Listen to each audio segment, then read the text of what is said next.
you think something as simple as like a captioned would be easy, but it really depends on how early in development you try to put accessibility options of any kind in. I know if you've heard of Assassin's Creed, the first game is kind of like infamous for like being a game that has like really, really strong like accents from like the Middle East, but there's no subtitles.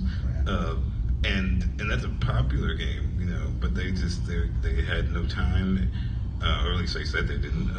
And it can. I've heard horror stories about like trying to add like subtitles last minute, and like there's all sorts of coding issues, because you're also dealing with like cinematics and all this. So yeah, it could be that problem too. Yeah, you can't just add them on and post, unfortunately, right?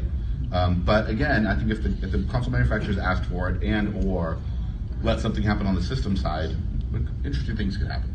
It would be nice if the console developers made that push, but I think before we even get there, the developers have to start making a push to standardize their own like accessibility options across the titles that they create. Yeah. I know there have been some really good standout titles, like when it comes to captioning. I remember playing the reboot of Tomb Raider, and the captioning in there is really, really well done, where they even are captioning like sound effects nearby and stuff like that that's happening.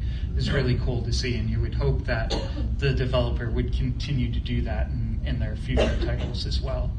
And then maybe just hopefully that standard would shine for other developers and adopt that way, but yeah. Ooh, and since you brought up Tomb Raider, if I could take really quick talk about the new one, Shadow of the Tomb Raider, coming out. I'm so excited because the Square Enix released like a whole article talking about like the new overhauled like accessibility options in the game. I love the reboot like series.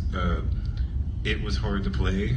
I could only do it on PC because even though they did have like aim assist, it still didn't like work for me as far as like how fast paced the game is. But it looks like they're putting so much more in, changing the camera controls. You only have to use one control stick, but also like captioning, bring that back. I know one thing that was sort of mixed bag is that they had like colored subtitles in I think the first reboot, and even though that's good for some deaf players to sort of know like, oh, this character is talking, and I can tell by the color. For colorblind players, it's confusing, so they now have the option to turn that off or just have white on black. So that's great, and I'm really excited to play it. That's awesome. Different perspective, and it's not always malicious. I think they just don't know.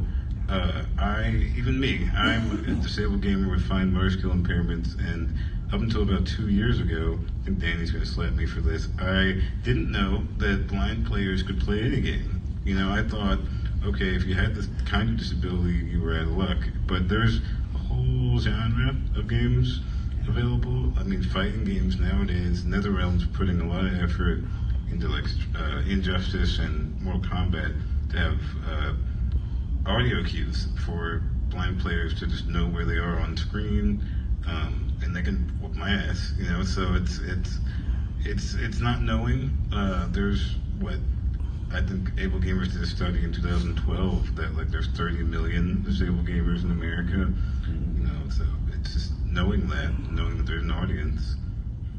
Well, I think part of it too is